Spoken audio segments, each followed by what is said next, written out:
Hello, I'm Maxine Harley, your mind healer, helping you to become a better parent, a better partner and a better person by healing your own emotional wounds first.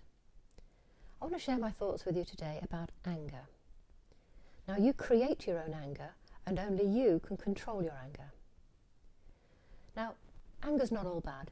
It's a natural response when we feel threatened, and we need the energy of our anger to help us to defend ourselves, those we love, and our property. It's that too much of it can get in our way, and if we lash out, then there are severe consequences for everybody around. Now, we may have grown up being told not to express our anger at home and at school, perhaps at church, and later on as adults not to express our anger in the workplace, but it builds up, and if we squash it, it doesn't go away, it stays within our body.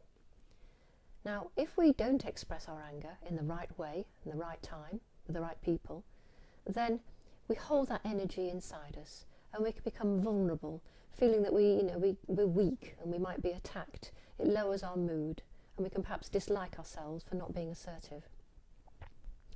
Conversely, if we show our anger too much, we can be, as I say, lashing out, causing damage to people and to property, and then feeling guilty and ashamed about what we've done.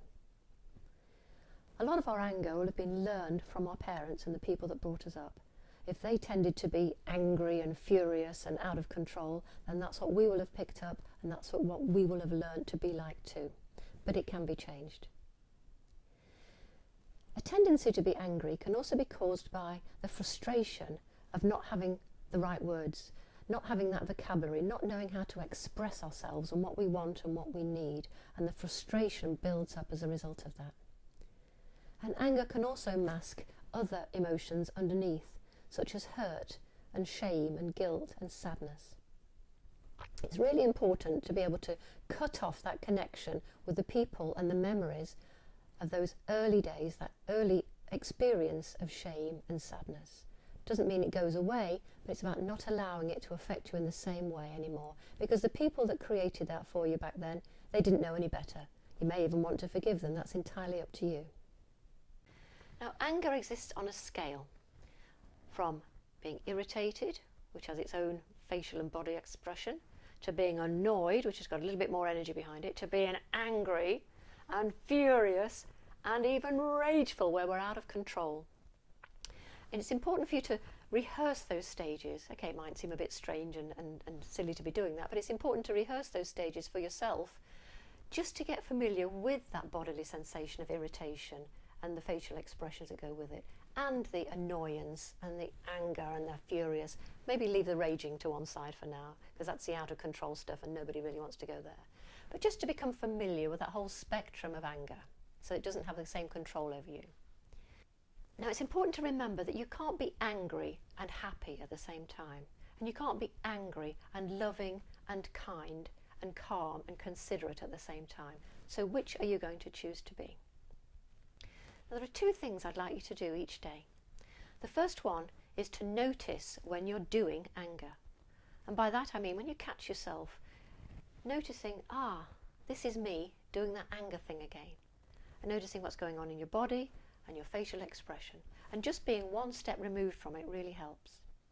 Now, the second thing I'd like you to do each day is to visualize an image, at least 3 times a day. I want you to close your eyes and to take a few slow, deep breaths, extending the outgoing breath just to calm and relax your body. And I want you to bring into mind an image of a volcano. We've all seen one of those. And it's rumbling and it's fiery and it's spitting out. And now imagine some clouds gathering on top of the volcano. And they're heavy and they're dark clouds. They're full of sleet and they're full of hail.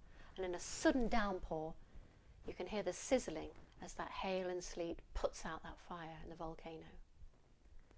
And now from the clouds you can see a flurry of snow, soft and slow, falling over the volcano, calming and soothing everything down. I want you to practice this, as I say, 3 times every day, and use that word snow as an anchor and a reminder of how to restore calmness and balance to yourself and to calm down your own mind. You can rewire your own brain by doing this and repeating it regularly, and to realise that you do have control of your own anger. and to put anger in its place where it belongs.